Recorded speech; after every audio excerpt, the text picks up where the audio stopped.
Sejujurnya saya tidak bisa membayangkan apa jadinya ketika Pendeta HTD mendengarkan uraian dari Prof. Munim Siri tentang penjelasan Al-Quran yang terkait dengan Alkitab secara khusus tentang Allah Tritunggal. Di sana Prof. Munim Siri menjelaskan bahwa Quran sama sekali tidak sedang menyerang doktrin daripada mainstream daripada Kristen, yaitu tentang Allah Tritunggal, tetapi terkait dengan heresi atau bidat yang pada waktu itu ada pada zaman abad permulaan Islam ada. Dari penjabaran tersebut kita bisa memahami memang harusnya kita sebelum membuat tuduhan-tuduhan, apalagi membandingkan sebuah kitab suci dengan kitab suci yang lain, itu perlu hati-hati mempelajari sejarahnya, menguasai tafsirnya, dan tidak sembarang saja mengatakan hal-hal yang tidak tepat. Saya teringat kata-kata Pendeta HTD yang menyerang habis-habiskan dan menyanyi sambil mengolok-ngolok Allah Tritunggal. Saya sebenarnya paham bahwa Pendeta HTD tidak paham berteologi. Dari kata-katanya saja dia sudah tidak tahu mengenai hermeneutik. Dan kemudian dia juga menjelaskan tutup STT yang Tritunggal karena melanggar Pancasila. Saya berharap juga Pendeta HTD mendengarkan penjelasan dari Prof. Munim Siri. Saya tidak bisa membayangkan apa yang terjadi ketika Pendeta HTD ini mendengarkan penjelasan Prof. Munim Siri tentang Allah Tritunggal. Dan kemudian dia merasa oneness-nya adalah Allah yang benar. Walaupun sekali lagi dia tidak mengetahui sejarah pemikiran Kristen dan terlalu berani. Jadi Pendeta HTD terlalu berani mengatakan diri tahu Alkitab. Bahkan mengatakan juga dia punya sekolah yang Alkitabiah. Karena itu saya berharap teman-teman yang juga mengamati pendidikan, tolong diamati ya dari pendidikannya Pendeta HTD. Katanya sih online, supaya jangan sampai dia menebar hal-hal yang tidak benar. Apalagi itu pendidikannya pendidikan publik, ya apakah dia memberikan gelar atau tidak. Karena saya juga tidak tahu apakah Pendeta HTD ini punya gelar atau tidak, dapat gelar dari mana begitu. Nah ini perlu ditelusuri supaya jangan sampai ada banyak orang-orang yang menggunakan gelar kemudian menghasut masyarakat dengan sesuatu pertentangan-pertentangan, salah satunya mengatakan STT Tritunggal itu yang percaya Allah Tritunggal itu dikatakan sesat, tidak Pancasilais. Mengerti Pancasila saja dia tidak bisa, demikian juga mengerti tentang Tritunggal aja dia tidak mampu. Dia hanya menolak saja. Tetapi dia sudah bersuara begitu keras. Dan sepertinya dia mampu berapologetika. Padahal apologetika adalah penjelasan tentang imannya, bukan menyerang tentang yang lain. Kalau dia memang tidak paham Allah Tritunggal, ya jelaskan saja dia tidak paham Allah Tritunggal. Tidak perlu dia mati-matian menyerang Allah Tritunggal itu tidak Pancasilais. Dari awal saya memang berharap ketika melihat medsos ini terjadi perbantahan, terjadi juga hujatan para debater, para apologetika. Hati saya memang resah.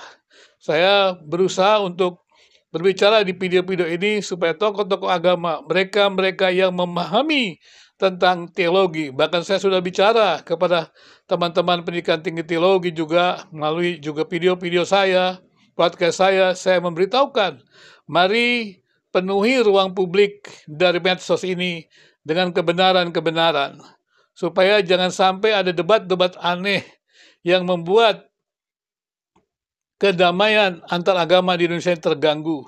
Kerukunan antar umat beragama dengan pemerintah, antar umat beragama, dan kerukunan internal agama perlu dijaga. Karena Indonesia perlu menguatkan perdamaian untuk membangun Indonesia yang kuat.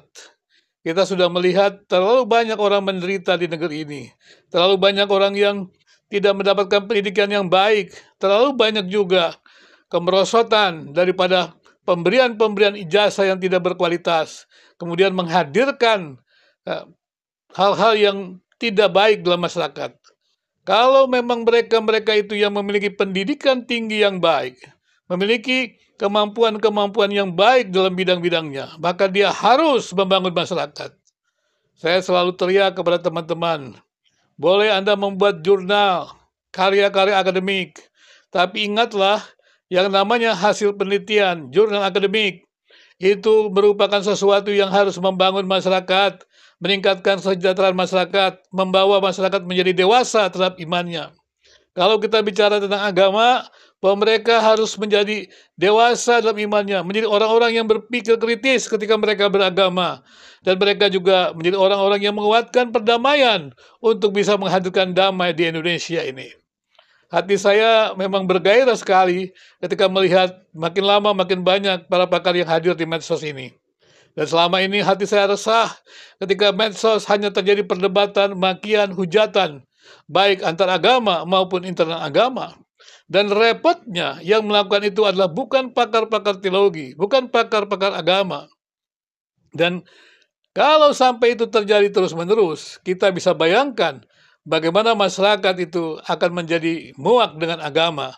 Mereka tidak tertarik lagi beragama, karena agama menampilkan wajah garangnya, agama menampilkan wajah-wajah kekerasan, agama menampilkan pemikiran-pemikiran yang tak berkualitas, pemikiran-pemikiran yang tak bermutu, hujatan-hujatan, cemooh-cemooh, makian-makian yang tak berkualitas. Harusnya agama itu menghadirkan perdamaian, agama itu menguatkan perdamaian. Karena itu teman-teman yang di medsos ini yang memang menguasai tentang bidang-bidang secara khusus di agama, marilah kita penuhi medsos ini dengan pikiran-pikiran yang baik. Saya setuju dengan teman-teman Katolik. Ketika menjelang kedatangan Paus Fransiskus, maka mereka memenuhi medsos ini. Demikian juga setelah kedatangan Paus Fransiskus. Persoalannya hanya adalah, marilah kita penuhi medsos dengan kebenaran-kebenaran, bukan dengan klaim-klaim absolut yang meminggirkan yang lain. Bukan menganggap diri paling punya jawaban tunggal atas negeri ini. Bukan merasa diri paling benar, paling sejati. Itu sesuatu yang tidak perlu dipegang. Karena yang namanya sejati itu bukan klaim. Itu adalah identitas asli kita. Dan biarlah orang lain yang menyebut itu, bukan kita yang mengklaim-klaim. Sehingga akhirnya orang menjadi sinis terhadap kita. Kenapa? Karena klaim sejati, klaim murni, klaim benar tidak dibuktikan dengan data-data yang ada. Tidak ada konfirmasi tentang hal itu. Dan tidak ada juga pengaruhnya dengan pembangunan kehidupan bersama, kesejahteraan, pembangunan kerukunan. Maka channel Rukun Beragama ini terus akan menyuarakan hal itu. Dan teman-teman yang memang ingin terus menyuarakan tentang kebenaran-kebenaran ini dan ingin menghadirkan kebenaran-kebenaran agama yang damai, yang membawa kerukunan, menghadirkan para pakar-pakar teologi, bahwa pemikir-pemikir agama itu bukanlah orang yang tidak punya kemampuan berpikir keras, atau tidak punya kemampuan-kemampuan rasional yang baik, tidak punya kemampuan kritikal yang baik. Itu tidak benar. Harusnya mereka-mereka yang mengenyam pendidikan tinggi teologi, karena dia sudah menjelas sampai doktor, maka harusnya dia punya juga kemampuan-kemampuan analis berpikir yang baik. Dan itu bisa menjadi alat bagaimana membuat sintesis-sintesis, mengembangkan kebenaran-kebenaran yang ada itu untuk boleh disintesiskan menjadi pengembangan pengetahuan yang lebih baik lagi. Ataupun dalam istilah saya terkait dengan sumbangsi daripada nilai-nilai inklusif agama-agama itu akan memperkaya kita semuanya ketika kita bersama-sama membagikannya kepada yang lain dan kemudian menjadi landasan bersama untuk hidup bersama. Sehingga kedamaian dalam agama-agama itu akan menguatkan kesejahteraan bersama kita juga. Artinya kita bisa menghadirkan kesejahteraan bersama itu dengan bekerja sama, bukan menegasikan yang lain. Sudah waktunya agama-agama yang menghormati kebebasan beragama, yang mengakui bahwa agama berasal dari Tuhan, maka tidak boleh lagi dia menegasikan yang lain. Saksikanlah apa yang Anda tahu, saksikanlah apa yang kita tahu, tidak perlu memikirkan yang lain. Dan jangan menghakimi dengan sembarangan, apalagi dengan pandangan-pandangan yang tidak rasional. Ya, semoga saja ya dengan penjelasan-penjelasan ini, HTD dengan basernya, dengan teman-teman yang lain, boleh berbalik untuk melihat lagi. Jangan lagi mengatakan, kalau Anda tidak tahu tentang Allah Tritunggal, jangan lagi mengatakan itu ada triteis. Jangan, itu tidak pernah ada dalam sejarah gereja. Allah Tritunggal adalah Allah yang esa. Dan jangan lagi mengatakan bahwa STT yang percaya Allah Tritunggal itu adalah tidak Pancasilais. Kalau Anda tidak mengerti Pancasila. Karena Pancasila itu menerima semua agama-agama yang ada di Indonesia. Bukan hanya agama, tapi kepercayaan. Dan bagi saya juga agama itu adalah kepercayaan. Dan ini kita bisa melihat nanti. Kebangkitan juga di Jawa Barat, kemenangan Dede Mulyadi, bagi saya juga melihat bahwa kebangkitan kepercayaan yang perlu diperhitungkan. Karena kepercayaan juga sebagai agama. Jadi Dede Mulyadi yang seringkali mengangkat tentang Sunda Wiwitan. Ya tentunya dia sama sekali juga mengalihkan dari debat-debat agama kepada budaya. Tetapi sekali lagi juga budaya kan bisa jadi sintesis, bisa menjadi multikulturalisme. Kita berharap semuanya itu menjadi pengembangan-pengembangan yang baik. Ya, bukan saya pendukung politiknya, bukan sama sekali. Karena rukun beragama tidak berafiliasi politik dengan politik apapun juga.